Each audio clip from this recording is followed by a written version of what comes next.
Hello, we will continue on the discussion of chapter 6 using the Zoom because the Blackboard, the classroom couldn't show most of the tables in the slide.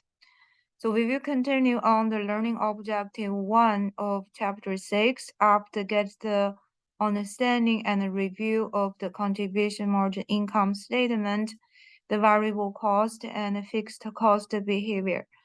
So first, we will learn in more details how the change in the sales volume can affect the contribution margin and the net operating income using the contribution income statement. So in this chapter, we continuously use a bicycle company, a racing bicycle company as our main example. So this is the current contribution margin income statement for the company for the month of June. They are selling 500 bicycles. The sales volume is 500. And each of the bicycle, the selling price per unit is 500. And variable expense total per bicycle is 300. So remember, the variable expenses include all of the direct material, direct labor, and variable manufacturer overhead to make the bicycle, and also the variable selling admin expenses for supporting the bicycle sales and management. So all of your variable cost expense added together is 300. So means if you wanted to make and sell one bicycle to customer, we must incur $300 variable cost. So that will leave you a $200 contribution margin. So contribution margin, what we call contribution margin is this is the margin after we deduct the variable cost from the sales revenue. So the contribution margin will help the company to cover the remaining fixed expenses. So that's why the contribution to cover the fixed expenses. So the more contribution margin we make, given the fixed expense is a constant, you can imagine the net operating income will be higher, right? So the higher the contribution margin, the higher the net operating income. So that's most of the time, once the fixed expense is fixed, the managers will focus on to increase the sales volume, because if given the fixed, the variable cost is fixed, is like we wouldn't change. So the more sales volume, the more total contribution margin we will make, then you can get more operating income. So the contribution income statement will help the managers to more has a direct feeling. So you can quickly tell how the volume change of the sales will impact the margin, the contribution margin, and the net operating income.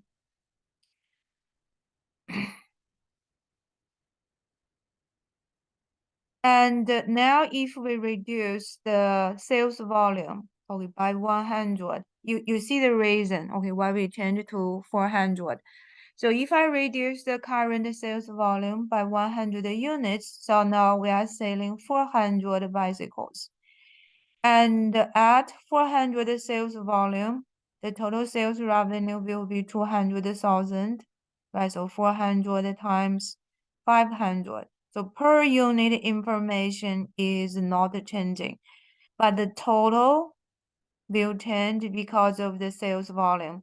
Total sales revenue reduced, and the total variable expenses will be reduced also by multiply the per unit variable cost with the 400 bicycles. So the total contribution margin in this new volume will be 80,000, just enough to cover all of the fixed expenses.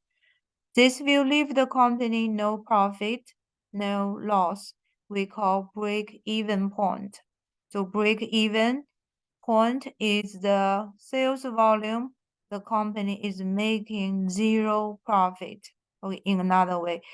So all of the managers, even we know they want to make more profits, but you need to understand your bottom line, right? So your benchmark, because below this sales volume, if you sell even one less bicycle than 400, you will have loss.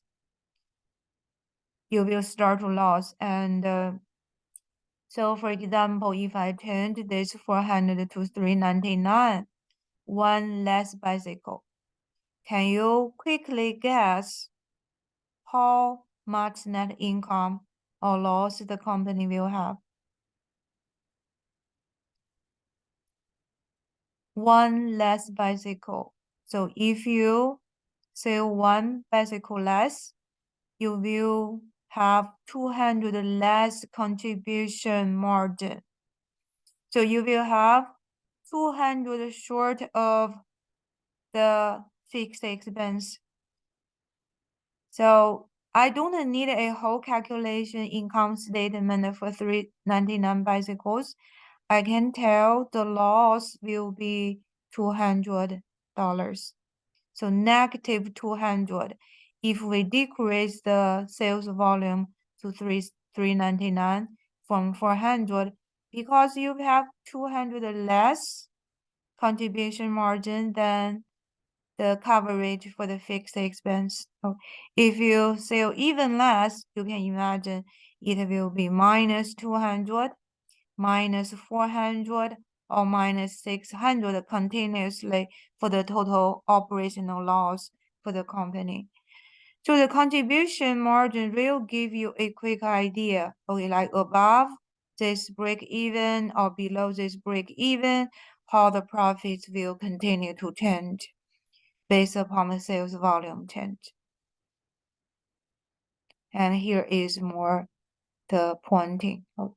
And so above the break even, so we just discussed below the break even, like one less bicycle. And now if you sell one more bicycle above the break even, imagine, right? So they did it by the whole calculation, but even I don't do, I can quickly tell because if I sell 400, that's from my break even. I sell one more bicycle, I will earn this contribution margin as my total net income because the first 400 I use it to cover the fixed expense, right? Certainly we have variable cost, but all of the fixed cost will be covered by the first 400 bicycles. After 400 units break even, I don't have any fixed expense to vary. So every additional bicycle sale, I can get the full contribution margin as the net operating income or net profit. So if you sell one more bicycle, you get a 200 profit. For O2, 400 profit. For O3 bicycle, 600. Okay, so on and so forth. And see if we can have a quick prediction. So if you are selling 430 bicycles, the net operating income will be 6,000. How is by the additional units after break even multiplied by the contribution margin per unit.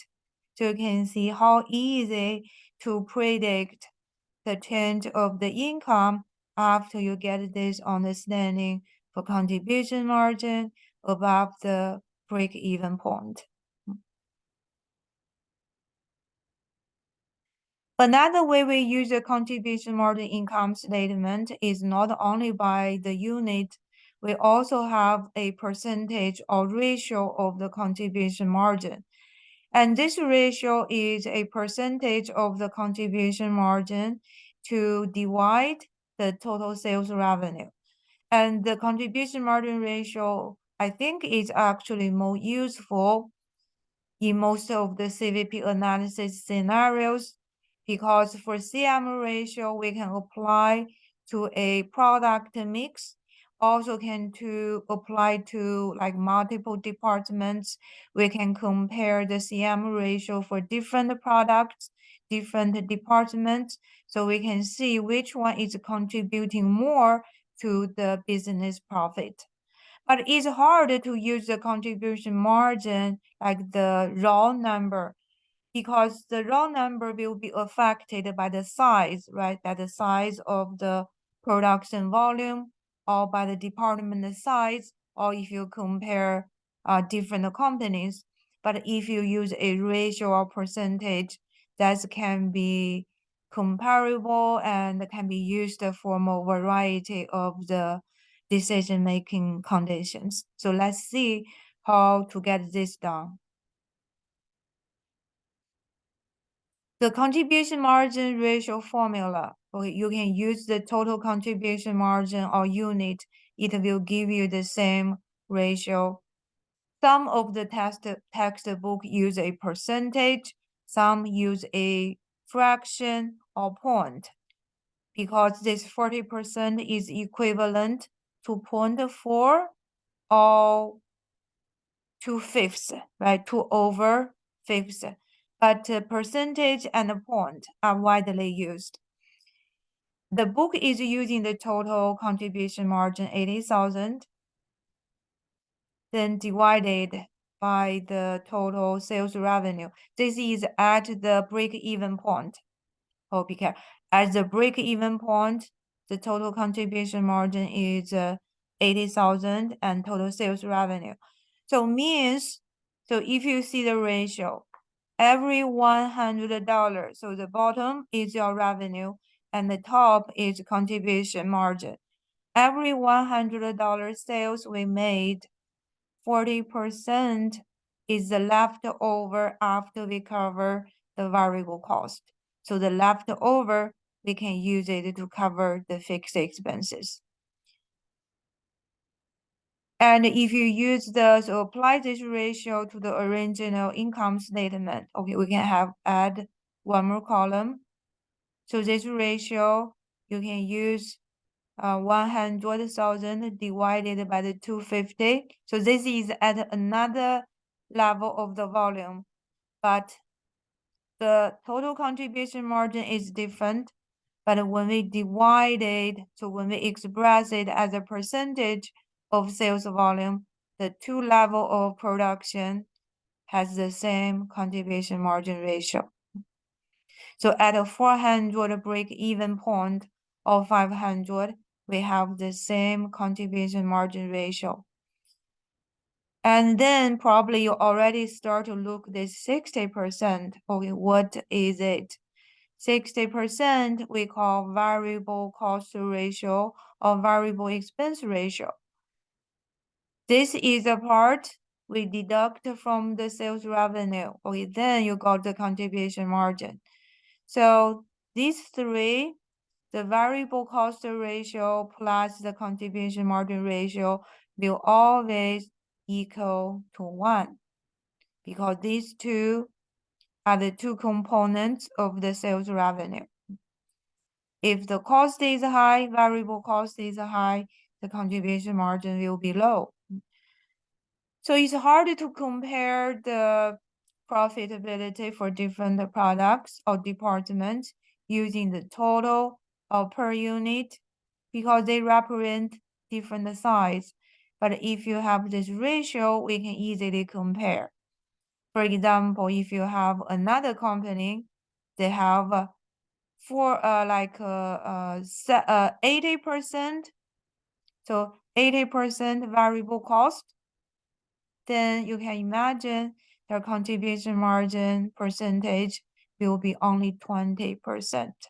So if you know any one of this ratio, you will be able to know the other one, because these two added will be always 1. And here is calculating the ratio, use the per unit. or information, we get the same.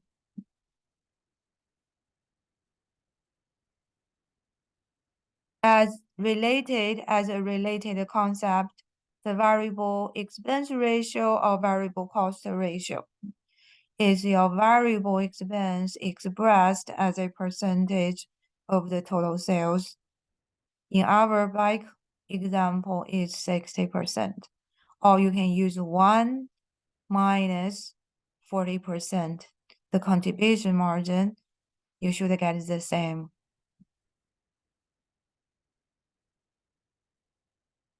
And this is a proof like the one, okay, if you use the.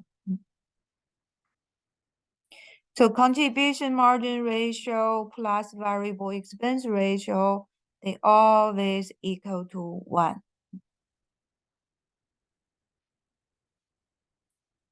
And now let's see a situation how we can apply the contribution margin ratio quickly to find out the related income information. So for example, we are comparing two levels of sales. 400 is the break even and 500 is probably your current.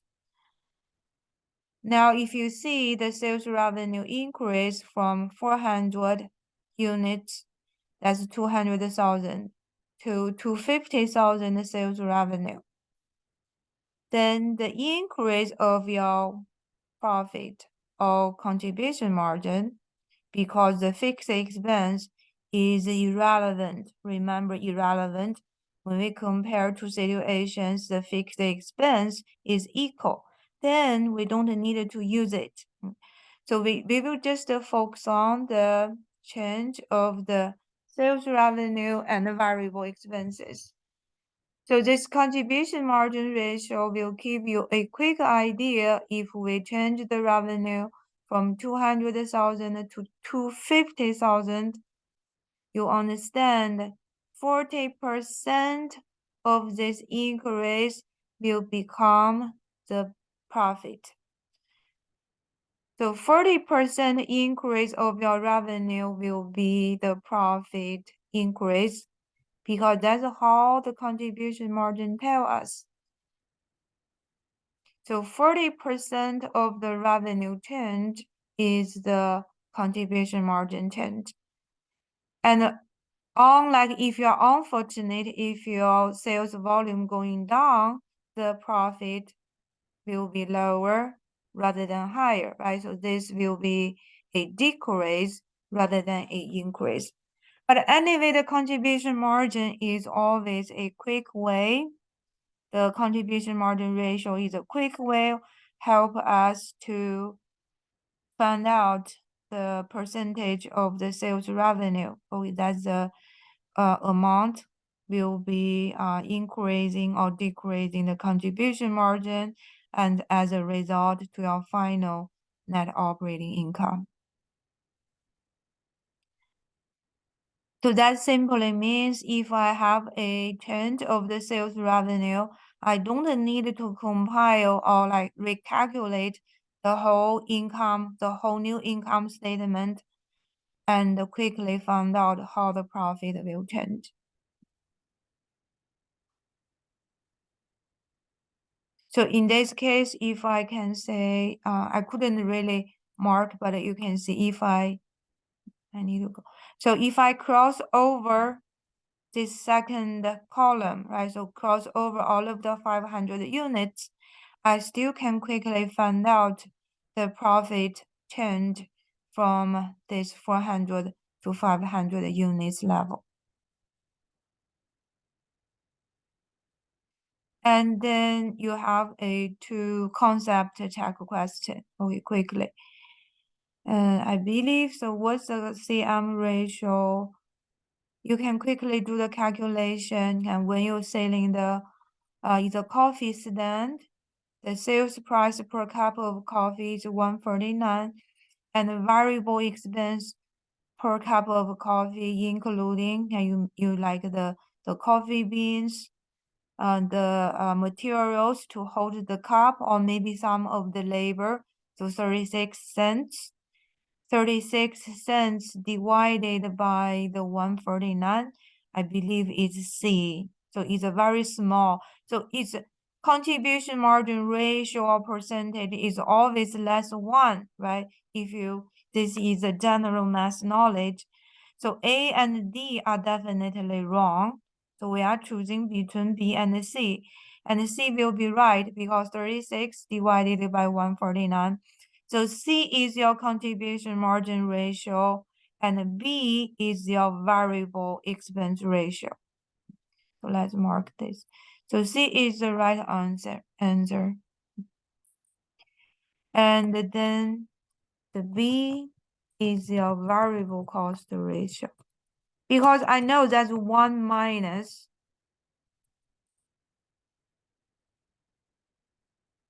the point, right? 242. So contribution margin ratio, then 1 minus it will be the variable cost ratio. And again, this is another way, like a formula for us to figure out the answer from the statement, or if you want to use a formula. So the profit for a certain sales level, you can see if you don't want to construct the whole income statement, we can quickly apply this CM ratio to any level of sales revenue minus the fixed expense, which is 80,000 here. So I can change my sales revenue, like we'll make a prediction, right? How about the income profit when I can sales 250,000, or if I can sales 300,000 or 280,000. So you can quickly, we call sensitivity analysis or prediction, right? So I can quickly change my sales volume, sales revenue to see how that will impact on the profit.